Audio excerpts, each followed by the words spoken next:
આથી દરેક દિવજ તાલુકાના ખેડૂત મિત્રોને જણાવવાનું કે હમણાં છેલ્લા 4-5 દિવસથી રાજસ્થાનના રામપ્રસાદ મદનલાલ મારવાડ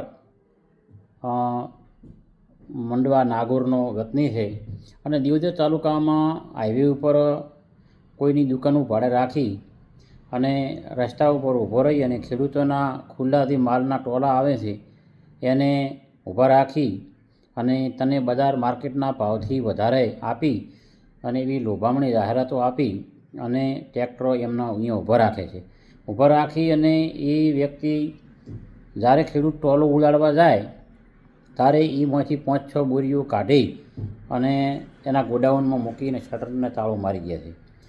આ દિવજ તાલુકાના ગઈકાલે ડુચકવાડાના વતની જોશી બચુભાઈ કેશાભાઈ એમના માલમાં આ લોકોએ 7 બોરી માલ ટોલું ખેડૂત ઉડાડવા ગયો અને 7 બોરી એને ગોડાઉનમાં મૂકીને તાળો મારી દીધું. એની પાસે અમે પછી વજન માટે વજન કાંટા માટેના બિલો માગ્યા અને વજન કાંટાનું બિલ માગ્યું તો એની પાસે બિલ નથી, સેલ ટેક્સ ઇન્કમ ટેક્સનો કોઈ પણ પ્રકારનો આધાર પુરાવો નથી અને ઊંચા ભાવે લોભામણી જાહેરાતો આપી અને વજનમાં ખૂબ ખોટું કરે છે અને એણે એની જાતિ કબૂલ્યું છે.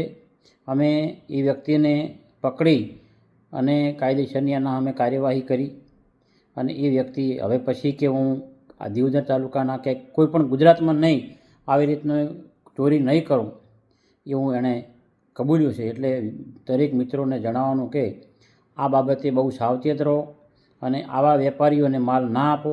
માર્કેટની અંદર આવી અને માલ વેચો તો એમાં તમે છેતરાશો નહીં. બોલો. मंडी के खिलाफ मैं कभी माल नहीं खरीदूंगा. जो मंडी का नियम कायदा है मैं उसी हिसाब से काम करूँगा.